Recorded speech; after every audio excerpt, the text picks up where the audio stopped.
afternoon, everybody, and welcome to this afternoon's first stories from the field. For those of you who weren't able to dial in this morning, my name's Charlie Crane from the Children and Young People Policy Team at Sport England. We've had a really great morning. We had over 180 colleagues from different organisations dial in. And this afternoon is very much digging into the great work that our patchwork programme teams have been doing. So welcome to the Neurodiversity in Sport, a Community Blueprint session. I'm really pleased to welcome Cara and Adam from Neurodiverse Sport, who are also here representing their wider patchwork partners, Street Games and Swim England.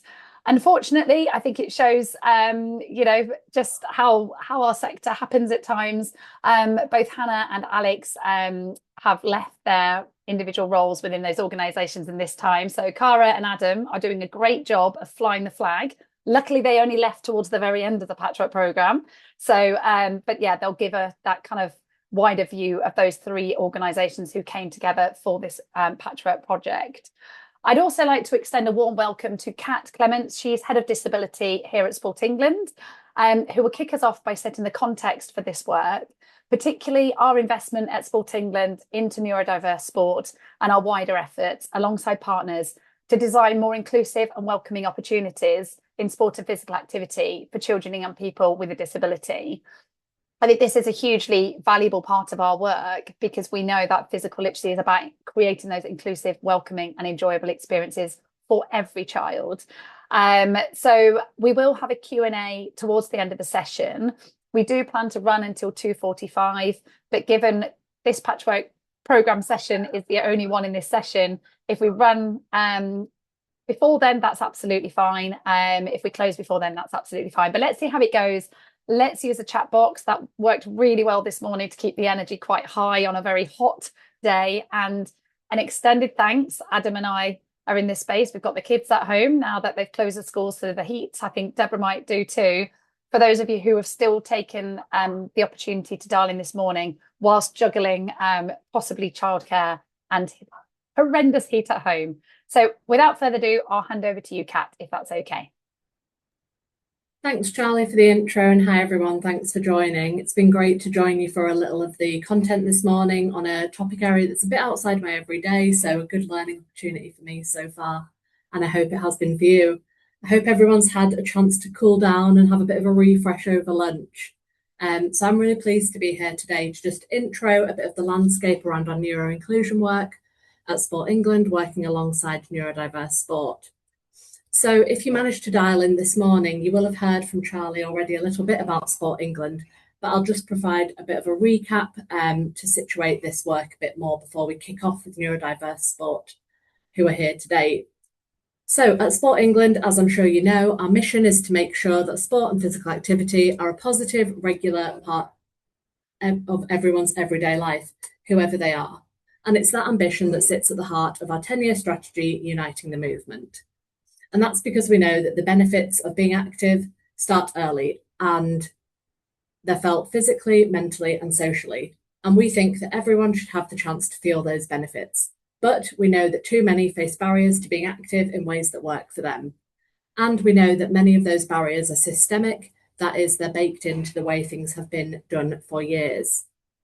So we've recognised at Sport England the specific and complex barriers felt by neurodivergent communities and individuals, and we're hearing and seeing it from the sector too. So that tells us that there's both a need and a real appetite for change. And therefore we think that we won't achieve our aims of uniting the movement without understanding and tackling these inequalities. They have to be part of the journey. And that's because neurodivergent people face some of the starkest inequalities right across the life course. From negative school experiences, including in sport, can lead to disengagement, poorer health outcomes, and loss of potential across the life course. We know there can be challenge in accessing and negative experiences when in employment, and risk of poorer health outcomes across the life course. We know that sometimes there's misunderstanding and misdiagnosis of coexisting health conditions, meaning poorer health outcomes, and higher likelihood of multiple experiences of marginalisation due to that intersectional nature of neurodivergence with other inequalities only adds further complexity to the picture. So at the start of this year, we were so excited to start working with two organisations doing really focused work in this space, and one of them is Neurodiverse Sport. So we've been thrilled to start working with the Neurodiverse Sport team, learning from Cara and the team's expertise, insight, and deep understanding of the change we're all trying to make. Through our work with Neurodiverse Sport, we're learning and iterating as we go, but broadly, we'll be looking to increase awareness and understanding, empower and support the workforce better, create local system partnerships for change, and identify and build best practice and innovation for change. As Charlie mentioned this morning, we're looking forward to the future and the next 5 years of uniting the movement, ensuring that this period we drive forward change for those who stand to gain the most from being active. Today, you've got the chance to hear from those with the best expertise of how to tackle and build solutions to these inequalities, the people who have lived this experience.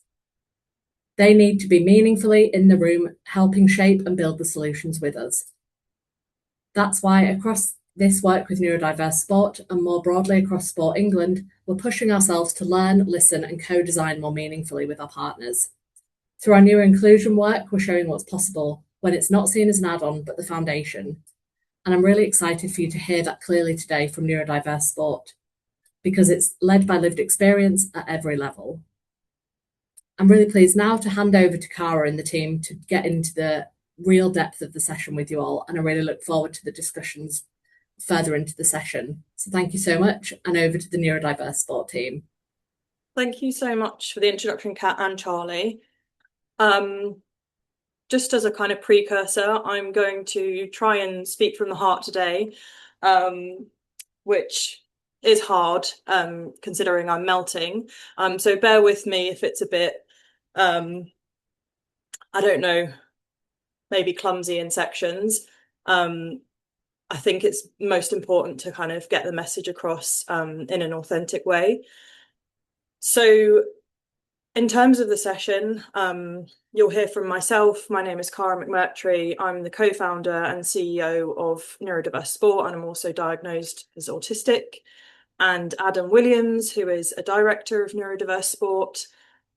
He wasn't at the start of this project, but we've managed to get our claws around him and keep him on board because he's done such an amazing job and we've learned so much from him.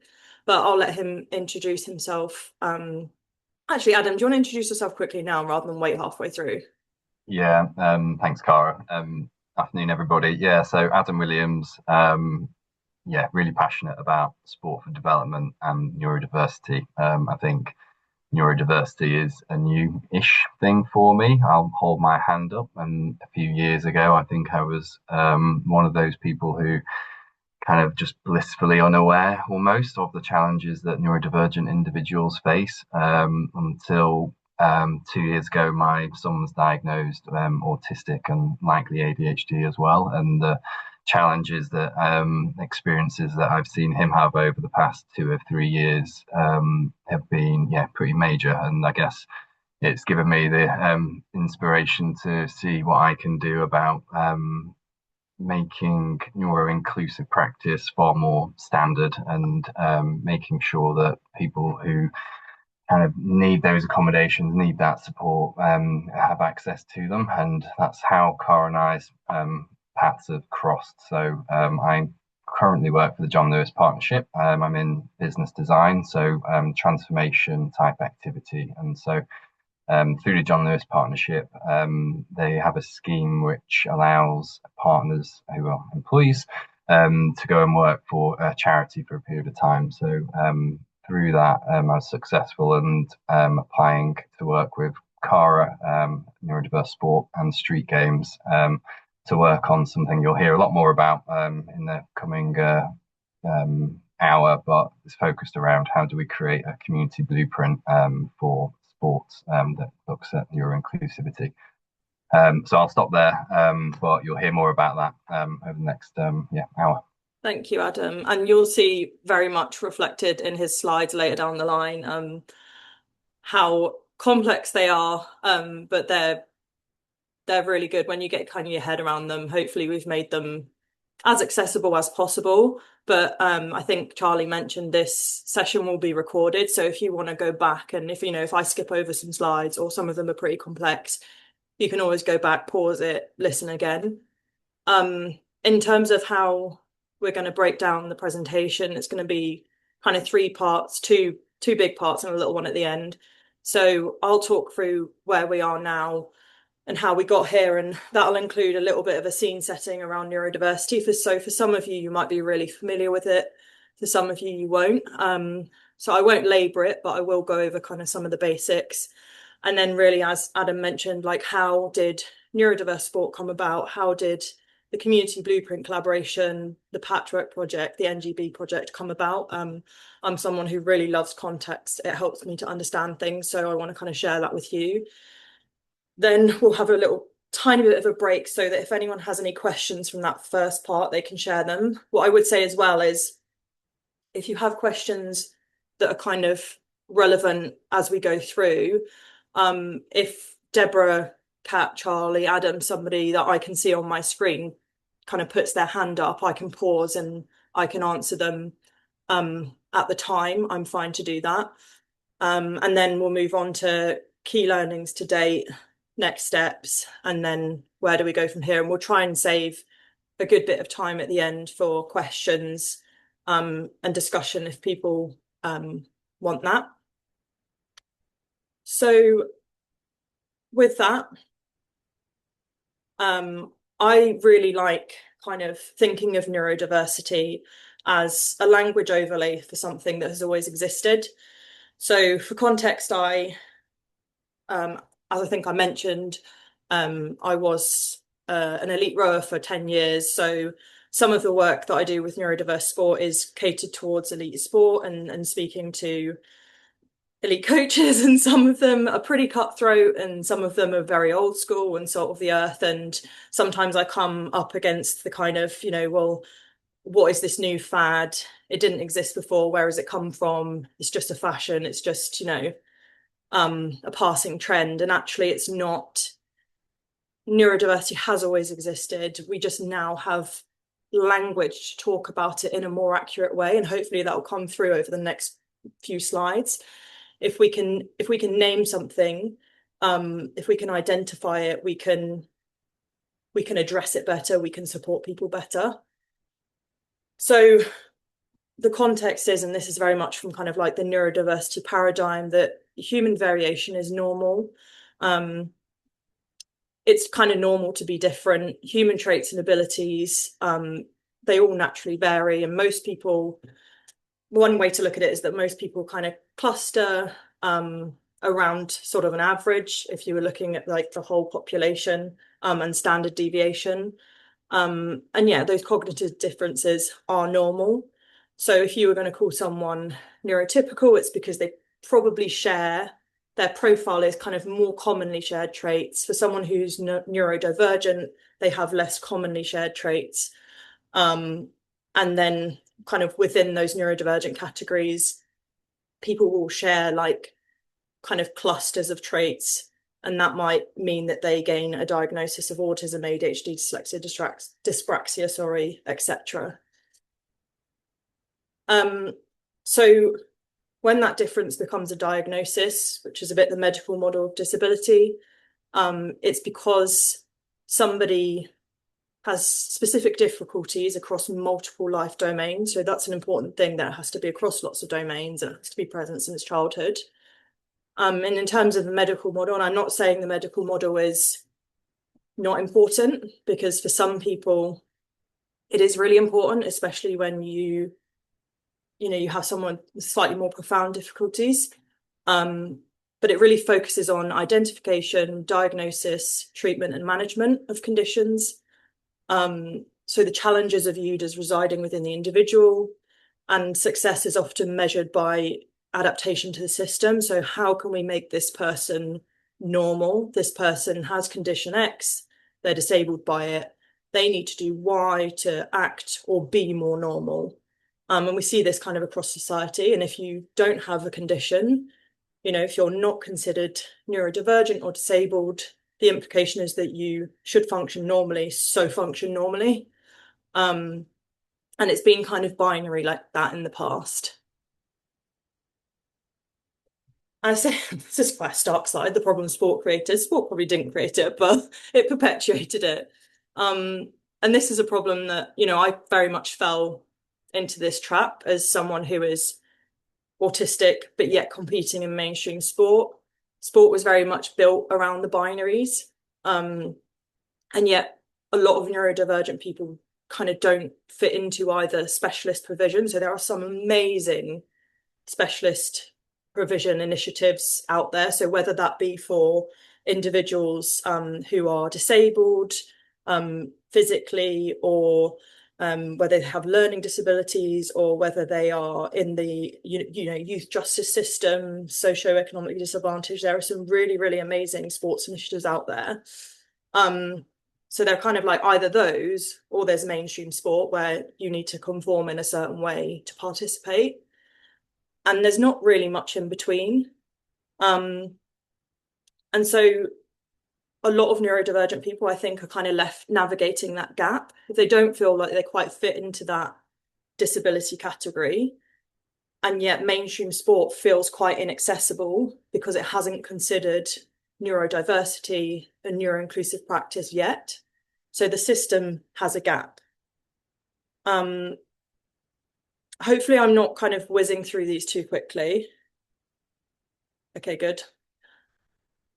And why this matters is I've alluded to it a little bit, but neurodiversity is a mainstream issue, and I think that's really what neurodiverse sport exists to tackle. Like, we're not called neurodivergent sport for a reason. We're not here just for neurodivergent people. We're here to ensure sport is catering to all neurotypes, and that includes neurodivergent people.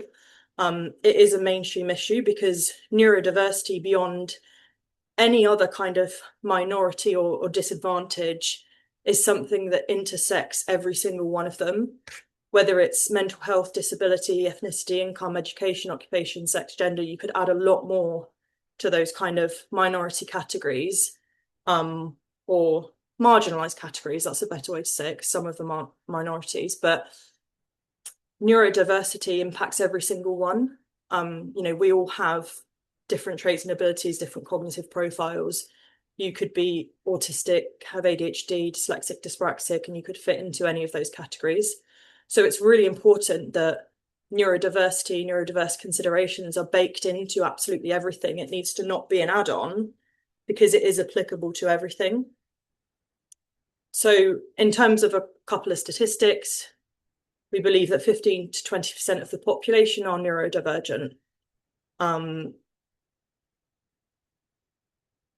In terms of perhaps, I would say, a more progressive way to look at neurodiversity, and it's kind of what I've been hinting at so far, and it speaks to the social model of disability. So the social model of disability suggests that, it's not just the person who is broken, wrong, in need of fixing. Actually, person is the person, and it's more their interaction with the environment that causes the challenge, and it's up to that individual, but also the environment and society more generally, to adapt, to make things more accessible. So it's external factors that also cause that experience of disability, and I think that is very, very applicable for neurodivergent people whose functioning is often very impacted by their environment. So I've stolen this slide from some of the presentations that we do to like sports teams and clubs, but essentially every individual has a unique cognitive profile, and it's not on a kind of scale of less or more. And I think historically that's kind of how we viewed things, and that's what's caused this kind of binary. So if you're disabled, neurodivergent, impacted enough, you fit into disability sport. If you're not, you go into mainstream sport, and you have to conform, you have to do it that way. But actually there are a lot of people that fit somewhere in between. They have spiky profiles, they're maybe a bit more higher functioning in some areas and the struggle in others. But what we can also see is that environments have a massive impact on that functioning. So this kind of slide shows that this is the same person's profile, but it's in one environment versus another environment. So if we can imagine that first environment, let's say it's a sports club and there's a lot of verbal processing required. The sign up process is really, really difficult, really complex. Lots of working memory is necessary. And the person's just expected to jump straight into that first session and just get on with it and just be able to do what the coach tells them to do. And so their experience of challenge in their executive function, in their motor function, in their learning and memory, it's really difficult. Whereas in environment 2, we can imagine that actually the sign-up process is much easier. They're supported with that. They're walked through it. Maybe there's like visuals to help them. In the first session, they can just watch people kind of perform. They're not pressured to go straight in there. Maybe the coach takes them aside and talks to them. Maybe they can follow a teammate doing something. And perhaps in terms of, learning and memory, there's reminders. Again, there's like visuals that they can flick through. There's posters on the wall. And so their experience of challenge is much less. So in that way, we can see how the environment really impacts someone's functioning, and it's not just residing within that individual. I might actually pause now before I kind of talk about the journey to date, because I appreciate I kind of like whiz through those in to make sure that we were staying on time. Does anyone have any questions about what's been said so far? Feel free to unmute yourself or raise your hand or pop a question. I know we tend to be used to Teams, so if you can't find what to do, just pop it in the chat box for us, if that's okay. And we'll sit with an awkward silence for a minute here, Cara, just to see if anyone comes forward. I can't see the chat box, and I daren't like try and no, it's fine. I'll facilitate it for you. Don't worry. Because earlier we had trouble with. Yeah, no, that's fine. Fine. So Harry's come through. Hi, Harry. Good to see you. Yeah, all very interesting and very clear so far. So if I'm honest, I think we've taken a little break. If I do encourage people to drop any questions or reflections in the chat box. Thank you, Harry and Juliet. So Cara, I think we're good to carry on. Thank you. Perfect. So that's a little bit of scene setting about neurodiversity and kind of how we see it, and also how we've been supported by Sport England to view it as well. There's an understanding in sport, or there's starting to develop an understanding that people don't fit neatly into binaries. And if we want to ensure that people don't fall through the gaps, we have to kind of accommodate that grayscale and that movement between categories, clubs, teams, organizations. Something's beeping at me, but I think it's okay. So in terms of how we got to, my experience as an athlete, to the blueprints and what we're trying to achieve, I'll give you kind of like a real whistle-stop tour. So as an athlete, sport was responsible for some of my absolute greatest experience, but also some of my worst experiences in my life. I got to a really high level. I competed at the Tokyo Olympics, but also I faced a lot of challenges, a lot of hidden challenges, and I didn't feel that I was very well understood. There wasn't really a will to accommodate those differences. And actually, I think Kat mentioned it earlier, but I ended up being one of those people that was misdiagnosed and sent down the mental health route, because what people saw was the outcome of the challenge. So they saw my kind of moods that were very up and down. I'd regroup. I'd try and crack on, even though I was facing all these hidden challenges. I'd burn out, and my mood would drop. And so I was diagnosed as bipolar and medicated really heavily for that for 5 years. It was not a good time, but it was a really big learning experience. Like, I'm kind of one of those people that feel like as long as you get through it, I think struggles can really teach you a lot. And that's what I guess I'm trying to do on a personal level, is make sure that what I went through isn't going to go to waste.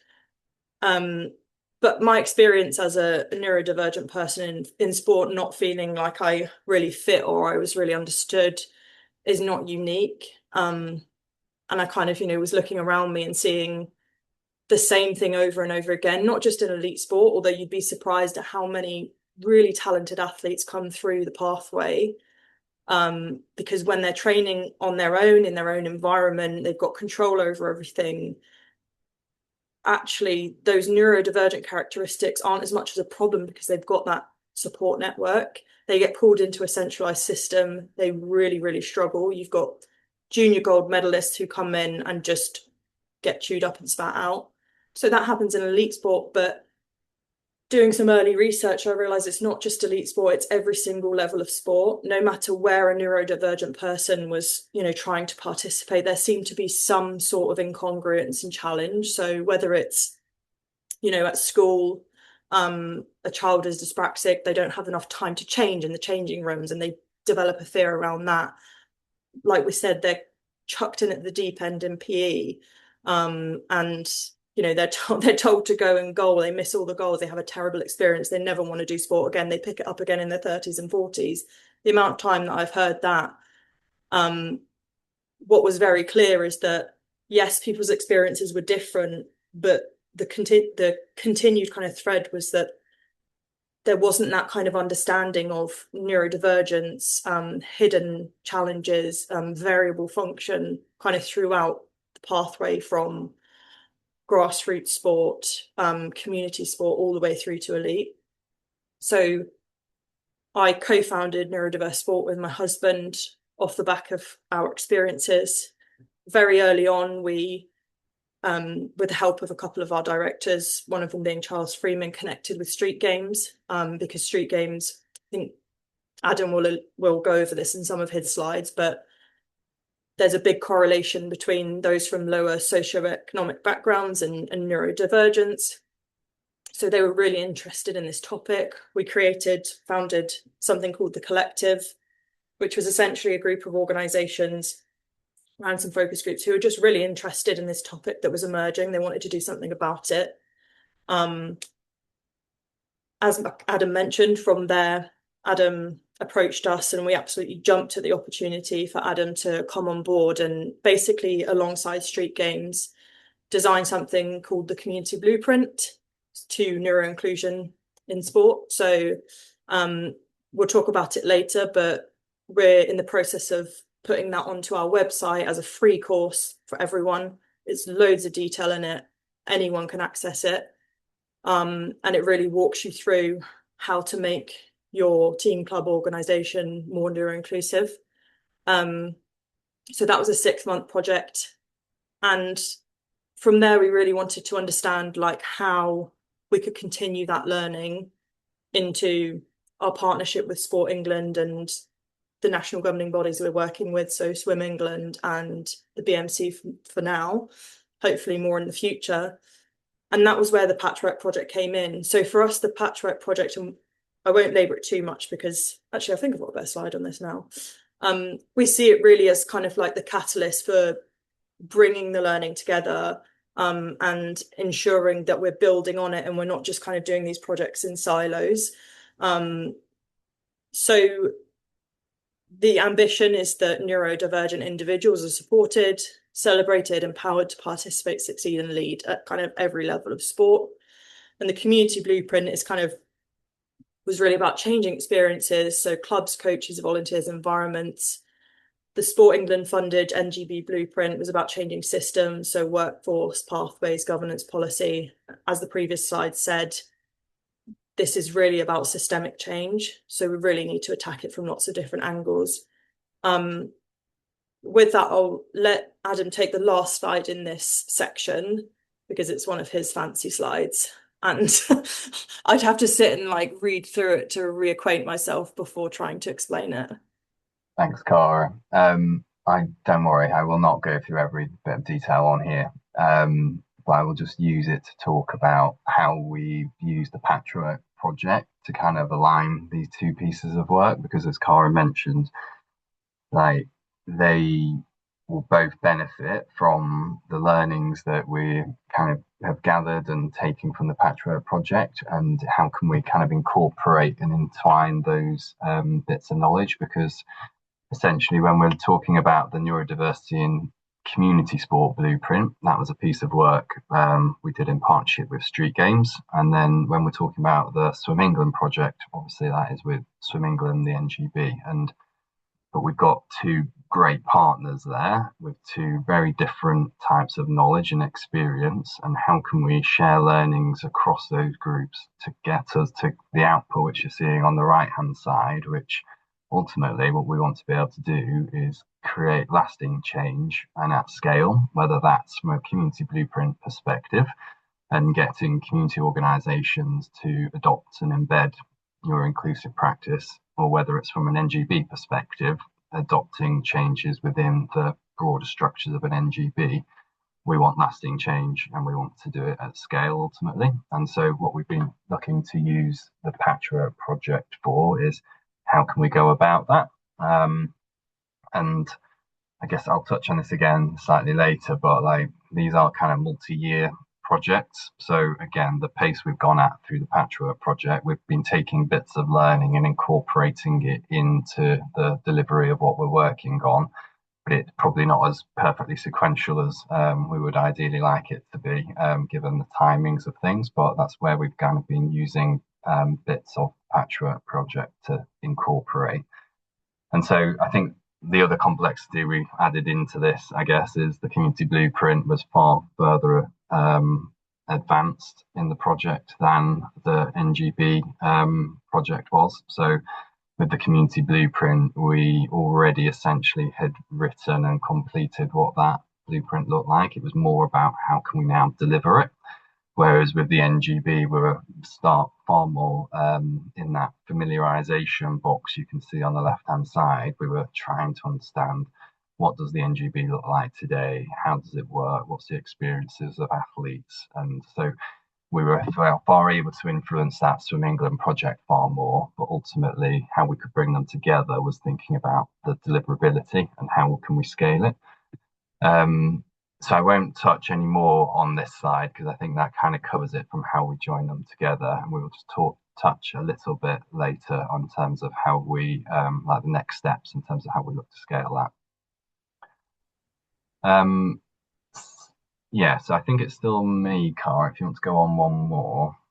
Do we want to offer time for questions now, or do you want to just crack on? I reckon crack on. We'll do this bit and then we'll pause then if that's okay. Yeah, I've got the chat box up without ruining everything, so I can manage that as well now.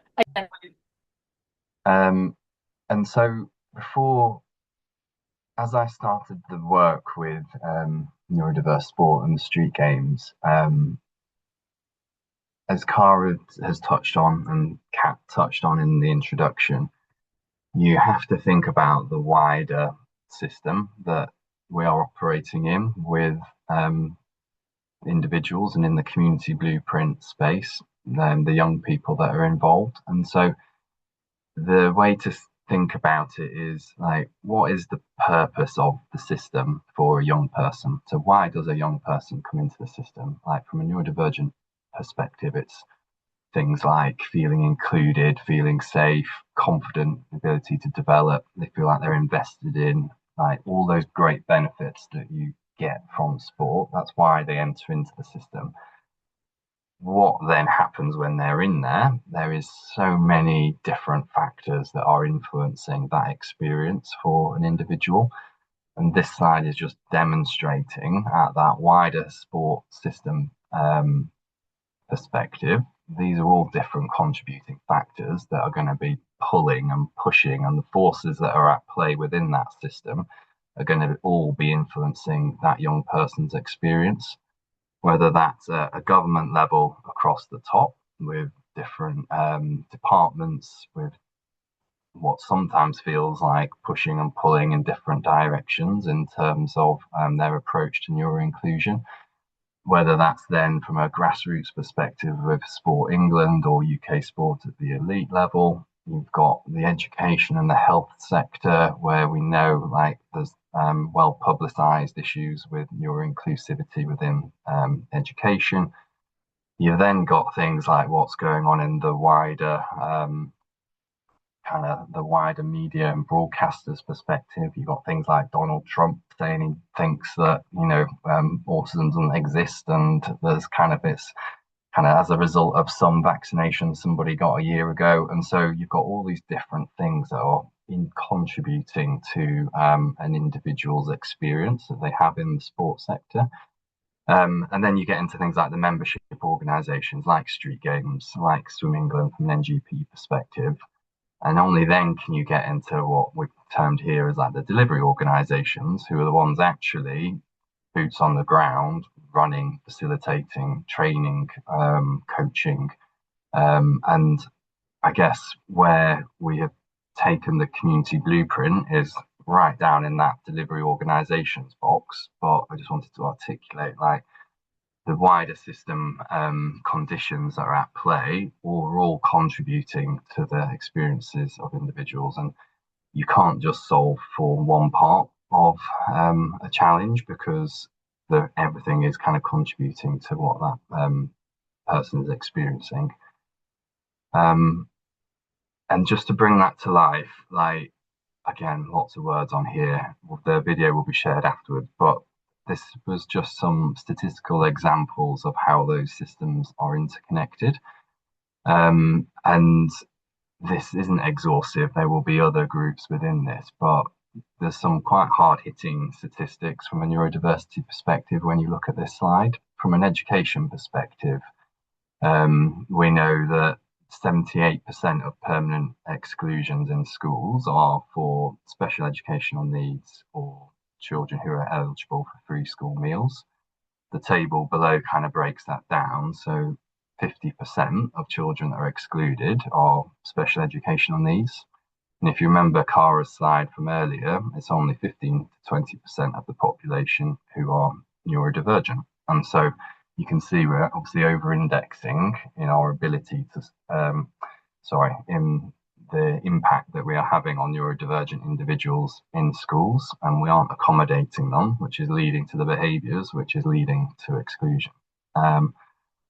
From an underserved communities perspective, like the street games data that was shared, was around 29% of 1,000 young people that they gathered insight on are neurodivergent. And so again, street games supports underserved communities. And so again, we're starting to see higher impacts with those groups in terms of where neurodivergent prevalence is coming.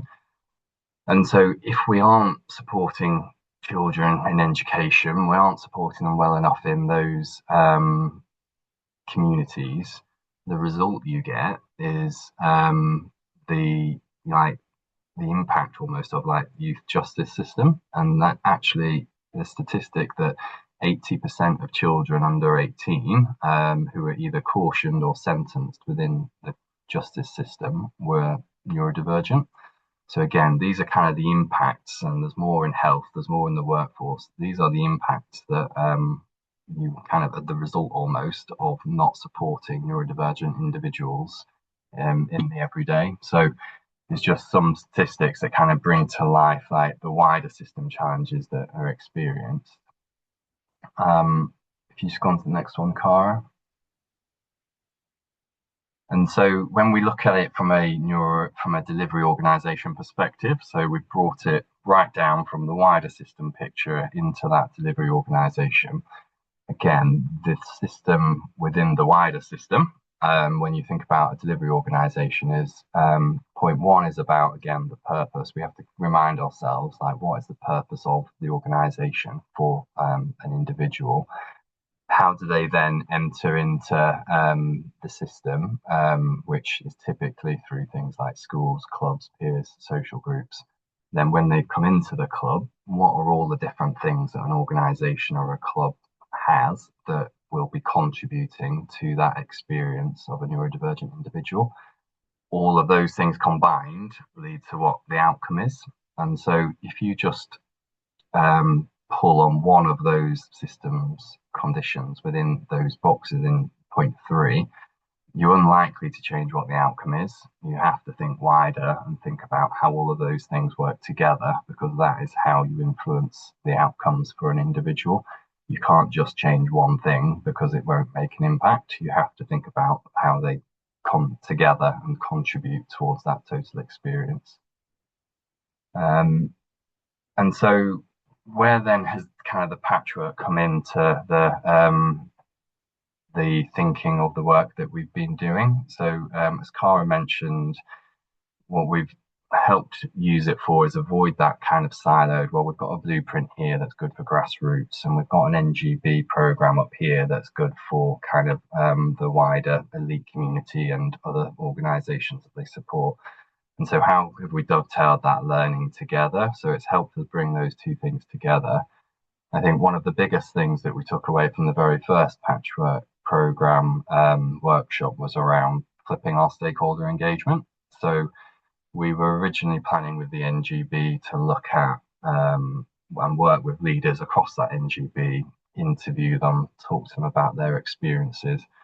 But we flipped that round and said, well, actually, what would it look like if we went and understood from a participant's perspective their experiences? And we really work with individuals who are participating in that sport, and then work it back up the tree from there. So if we understand that that participation is really impacted by the environment they're in and the facilities they're using, then we can go and talk to the facilities manager or leader. And so we can then go and talk to them about something really meaningful of what we've been seen and heard on the ground. So we flip the way that we're approaching those leaders within the NGB. And that kind of links into then like our approach to gathering insight. So a lot of observational learning, so getting out and meeting individuals, about both coaches but individuals participating in the sessions. From a survey design perspective, we've made sure we are looking at it from a like a needs-based rather than diagnosis. So we find that people are far more open to conversation and around what their needs are, rather than having to kind of share specifically what a diagnosis may or may not tell them about what their needs are. And then language and accessibility, again, we've through things like the conversation around physical literacy and participation in sport, we've looked to make sure we're kind of bringing that into anything that we've been sharing and working with organisations on. We've got we'll just try and keep the next couple of slides quite quick so we can save room for questions. Yeah, do you want to take this one, Cara? Yeah, I mean, people can kind of like read over it afterwards, but a few more key learnings along the way were like around, and this shows that I actually did go into the Patchwork Hub and scour all of the resources, because it's hard to find the self-determination theory, but even little gems like that. So, you know, individuals must have 3 basic psychological needs met in order to stay intrinsically motivated. So autonomy, competence, and relatedness. So it's making sure that, you know, if competency is one of those things, and the example that I gave earlier of someone who's dyspraxic being made to feel completely incompetent straight away, why would they continue? So how do we support people in that way? Visual communication. So I tried to give an example there. That was me on PowerPoint, and not great. I probably should have used AI.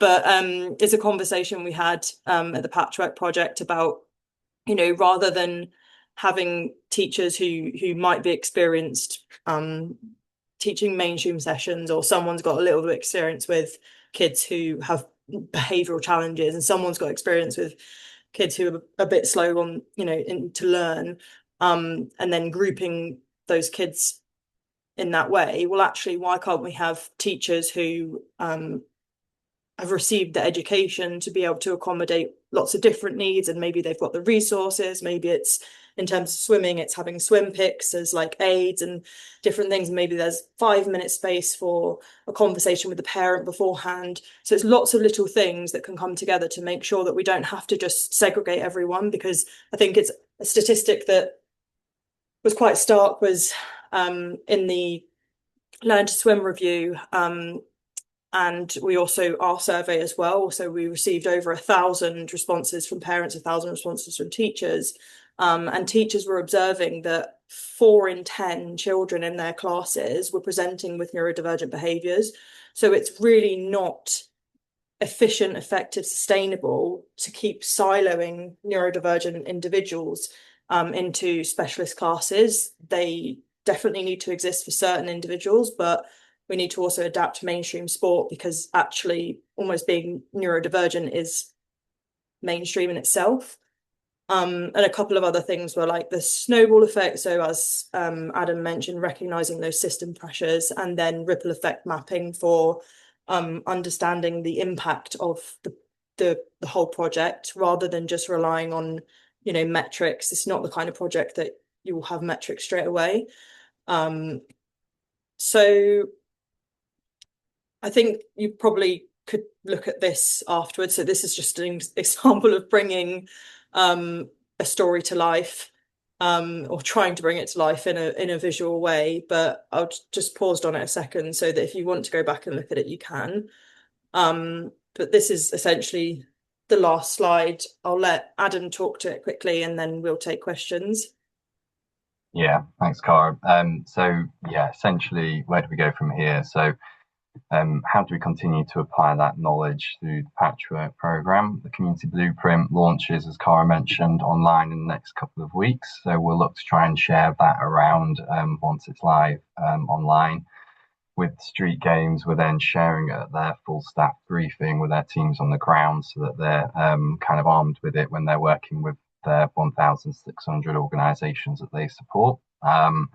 There was also going to be things like monthly newsletter and instalments of different parts of that blueprint. And then once we've understood how it's landed, how it's been received, what could we change, etc., from the street games community, we'll then start to think about, okay, well, what other partners do we have from the Neurodiversity in Sport Collective? How can we share it broader, and start thinking about that scale question?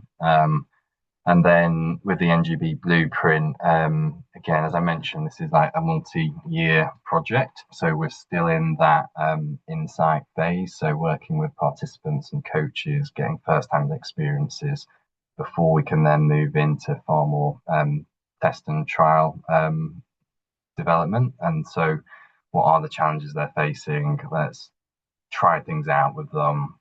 Let's learn what works and doesn't work before we then start rolling in more users and starting to understand, can we actually scale the local solution that we've designed? And then a key part is that kind of that ripple effect mapping. So it's very difficult to understand the impact that we're having. And so we're kind of very conscious of that. So we're trying to think about how we can measure the impact that we're having as we go through the project. So that is everything, and on to questions. Charlie? Yeah, thank you so much, both of you. I mean, this has just been enlightening. And I think when I first started working with you at the beginning of the Patchwork programme, I was very conscious that us as a Children and Young People policy team, you know, we didn't know as much as we should know about neurodiverse young people. And actually, I think it's really helped shape our and challenge our thinking about this. And like you say, that research saying that, you know, the 4 in 10, and if we're catering for those young people, we're catering for everyone, we're creating better experiences all round. And that's what's really struck with me throughout all of your work. And I'd invite anyone to ask some questions in the chat or to raise their hand. But as they do, I was just wondering, Adam and Cara, obviously there's so many interconnections and you've done a brilliant job of explaining all today. From a physical literacy perspective, what do you think has helped? Has it been a catalyst? Because obviously physical literacy is all about putting the child it's being child first. It's understanding the circumstances, lived experiences, everything around them, what they enjoyed, the move, connect, think and feel. How has it been a catalyst in trying to drive forward that blueprint from your perspective? And, you know, has it done anything that has just made this work happen at a slightly faster pace, or any key takeaways for anyone from that perspective? Very big question, sorry. I don't know what Adam would say, but I would say for me, it aligned with the way that we see things anyway, more holistically. And I think that I'm kind of flipping this, but the fact that Sport England are endorsing that approach, I think, is what's really powerful. So it feels like there's more understanding of the complexities, and we're moving away from silos, and we're understanding how things are interconnected, what enables people, what motivates people. And I think that's going to allow every project and also Sport England to be more effective in what we're doing. Adam? Yeah, you answered it in a very similar way as to what I was going to. I think if you strip everything back and away from everything we've just spoken about and say, how best can you support a neurodivergent individual? You would say, understand them, understand what their needs are, understand what works for them as an individual, and support them and cater to them as an individual. And I kind of feel the physical literacy approach is so aligned with that in terms of understanding the think, feel, move, etc. Like, it's the same thing. It's like just a different way of talking about it. We talk about it from a neurodivergent perspective, and I guess the physical literacy is so aligned to it, just using slightly different words. And so actually we're talking the same language, which is great from our perspective, but also hopefully from a physical literacy perspective. Yeah, thank you both. That's really, really interesting. And I think, like you say, it's ultimately about being child first and, just catering to their needs and also their past experiences. Cara, you were so honest about your own experiences of being involved in sport right through to the elite level, that not in every case, but we are getting things wrong. Children simply aren't active enough. And actually this lens, especially for neurodivergent young people, we need to think about all these things to make it a great experience and unlocking future opportunities for them. I keep talking because I just get really passionate about this area. We've had a question from Dawn who says it's been great to hear how lived experiences came first in developing this work. And I was really pleased having heard how you flipped it from stakeholder perspectives through to the children themselves, the participants. Can you please tell us more about what approaches you use to gather these insights from neurodivergent young people? So I'll briefly talk about the NGB project, and then I'll give it over to you, Adam, to talk about the community blueprint. We definitely learned a lot from the community blueprint. I think we left it too late to share and get the insights from the individuals, the young people themselves. We flipped that on its head for the NGB project because of the learnings through the Patchwork project, etc. But we've tried to hit it from so many different angles. So we've got mass surveys, we've got focus groups off the back of that, one-to-one conversations, because I know that personally I'm much more open in a one-to-one conversation where I've built rapport with someone and I'm able to feel comfortable and like I can be honest, and also observations. We're not quite at that stage yet. I think I've done one observation, but there'll be more to come where we actually go. I got one this weekend actually with climbing. So we'll actually go to the climbing centre and we'll talk to people there and then, whether that be coaches, parents, or the individuals themselves, however they feel comfortable. But I think what's important is trying lots of different modalities. But Adam, you did a bit more research on the specifics. So I don't know if you want to share anything more. Yeah, I think so as Cara mentioned, with the community blueprint, before we joined the Patchwork program, we were quite far into that piece of work. And again, with my business design transformation background, I came at it with what I kind of would almost term a bit more of that top-down design. So you work with leaders, and I had amazing conversations with it's close to 30 different organisations and diversity and inclusion leads across organisations like the FA, the RFU, the Cricket Board, learning all of their experiences, what they found worked really well, right down to a barbershop boxing gym in central London where you could have your hair cut and have a box at the same time. And so getting that real breadth of experiences, but it was still at that kind of coach leader level. And then we got into, okay, and can we work with some of your young people to understand what the experiences are you're having? And so it still felt a little bit, I guess, led by leaders, and leaders don't always know what's best, I think is kind of the learn that we flipped on its head when it came to the NGB program. And so I guess specifically to answer the question around approaches, I think it is getting out and the barbershop boxing gym.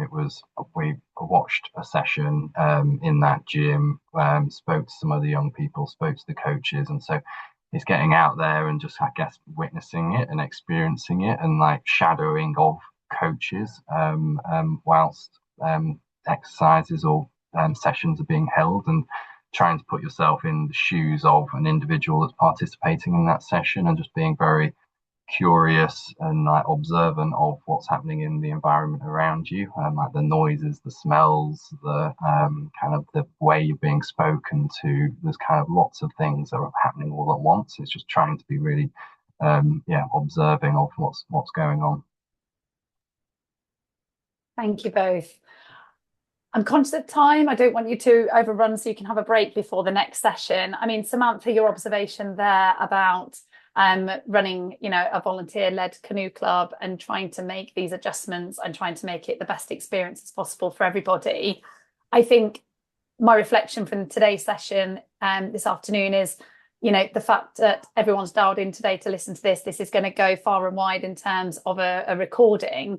I think the intent is there, and it's how do we better support organisations, like you say, to raise awareness of the blueprint. I think your question there around Amy, around how do we share this, how do we share this better across different sporting organisations? I think hopefully I'm correct here in saying that's some of the purpose of our investment into neurodiverse sport. So I think we're in a really good place. And Adam, I think just to wrap up, we are talking about the same thing, and with physical literacy as a term, it's not going to land in every room as a term physical literacy. It's going to show up. It's the principles that sit under physical literacy. That is what's uniting us in creating better experiences, rather than calling it out in physical literacy in certain areas. So I think we are talking about one in the same, and it's great to hear about your journey on the Patchwork programme. So just a big thank you to Cara, to Adam, and to Kat